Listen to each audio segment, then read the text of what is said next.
nosotros somos el grupo 1 y en este video vamos a hablar de el arquitecto del paisaje George Descombes y pues mi nombre es Fernando Sánchez. Yo Paola Botía. María Alejandra Robledo. Yo soy Santiago Murcia. Angélica Luna. Y yo Sebastián Méndez. Bueno, nada, pues comentando la película, pues hablamos un poquito como de la parte visual y de la parte fotográfica en la que se nos ve al principio como esa primera naturaleza que es como muy virgen en el bosque suizo y después ese contraste con esa tercera naturaleza que es todo lo urbano y esa ciudad que se ve un poco, pues la ciudad europea que se ve como un poco industrial, como muy contraria a esa naturaleza. Y por otro lado también nos muestra lo que sería una unión entre esas dos en un parque en el que alcanzamos a ver naturaleza, pero al mismo tiempo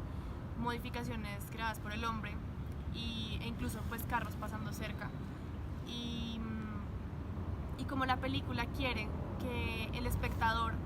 se vea inmerso en esos espacios. A mí también me gustó mucho la parte en que pues está en ese bosque suizo, si no estoy mal, y él cuenta que tenía una baranda que no le gustó cómo se veía y la bota, digamos que todo lo que hace él, como cada elemento que pone en el paisaje lo piensa mucho y dice como uno muchas veces se equivoca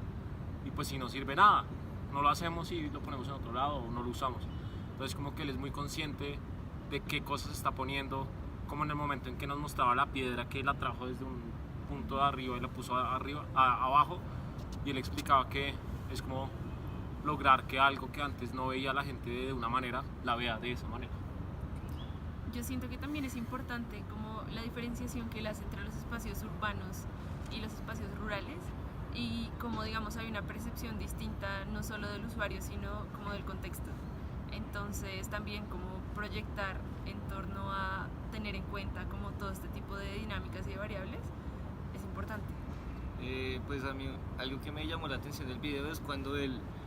empieza a dibujar sobre el papel y empieza a hacer líneas paralelas, pero a estas líneas les empieza a dar cierto ritmo y pues yo creo que también es un poco, y además de ritmo y líneas también les pone un poco de color y yo creo que es un poco abstraer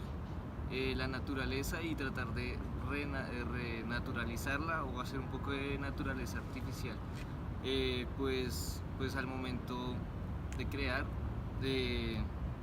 pues yo creo que es importante tener en cuenta porque no nos podemos desligar de la naturaleza, sino que también pues, podemos vincularla al mundo en el que estamos. Y ya, por ejemplo, digamos, a mí me parece interesante desde el punto de vista del director Carlos López, él habla de cómo quiere mostrar lo que decía María Alejandra, como lograr que el espectador se vea inmerso en una situación y él lo muestra en la película con los sonidos, con las imágenes que lo acercan a uno y lo hacen sentir a uno el espacio como tal. Y yo creo que lo interesante de eso es la relación que podemos hacer, digamos, con también lo que decía en Atmósferas, como crear un espacio en el cual el espectador se sienta cómodo, se sienta que haya armonía en ese espacio. Y sí, que incluso para mostrar eso de lo que estás hablando, muchas de las tomas eran las personas interactuando en ese espacio, mostraban como las actividades que surgían a partir de eso y cómo las disfrutaban. Digamos el énfasis que hacían los sonidos, como del viento, del agua principalmente, de cómo se movían los árboles, las hojas y pues en verdad sí hacían que uno se sintiera dentro de ese lugar, ¿no? Como que no es lo mismo ver un plano o ver una foto del lugar a como uno ya viendo el video pues dentro de la película, como la toma, cómo podía lograr entender pues cómo se sentía uno en ese lugar, la percepción del lugar y pues a eso lo lleva a uno como a entender un poco más las decisiones que se toman cuando se crea ese tipo de espacios, ¿no? Como los parques que mostraban. Yo creo que eso puede ir un poco ligado a Peter Zumthor cuando él habla del paisaje, que lo comentamos en el primer video, esa frase en la que él hablaba del paisaje, cómo pues ese paisaje se trata de entender que, por ejemplo, las primeras tomas que es en el bosque suizo, todo es artificial, o sea, nada estaba ahí como está y pues digamos que él lo hizo artificial, pero igual es muy natural, o sea, igual es como si siempre hubiera estado ahí y pues uno lo ve como si siempre hubiera estado ahí. Digamos que esa es la magia, yo creo que tiene George Descombes, como que es un arquitecto que crea paisajes sin verse como algo nuevo, sino que es algo muy natural. Como rescatando el lugar, ¿no? Ajá, Y yo es como rescatando lo que hay en ese lugar. Y además, digamos, también en su cuarto o en su casa pues es muy purista, como muy limpio. Yo no sé si de pronto eso también tenga que ver,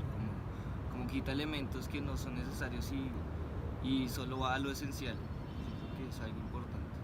Y yo siento que también esa diferenciación entre lo natural y lo artificial, como que, digamos, él no plantea como que exactamente exista algo que sea completamente delimitado y que encaje, que sea completamente natural o completamente artificial, sino que muchas veces él intenta recrear estos entornos naturales a través de elementos que él sabe que son artificiales, pero que considera como que están bien dentro del paisaje. Y le da cierta libertad a la naturaleza para que se vaya creciendo, se desarrolle con ese lugar. Pues sí, yo creo que podemos concluir más como viendo todos los proyectos que nos muestran en el, más allá de solo el bosque, también ver cómo hay parques dentro de ciudades gigantes, pero igual cuando muestran dentro del parque se oyen pájaros, se ven pájaros, naturaleza, el agua es algo muy importante en sus parques. Digamos que a pesar de que haya una gran ciudad dentro de, pues como acorralando ese paisaje, lo hace muy bien para entender que uno dentro de ese paisaje está dentro de un paisaje y no está dentro de una ciudad. Y creo que también se complementan, ¿no? Sí, creo que para terminar también podemos decir que todo esto lo logra porque él considera muy importante el estudio y la investigación de los fenómenos que pasan en cierto lugar, fenómenos como el clima, la luz, el agua, y a partir de eso estudia las posibilidades para hacer algo que funcione a través del tiempo. Chao.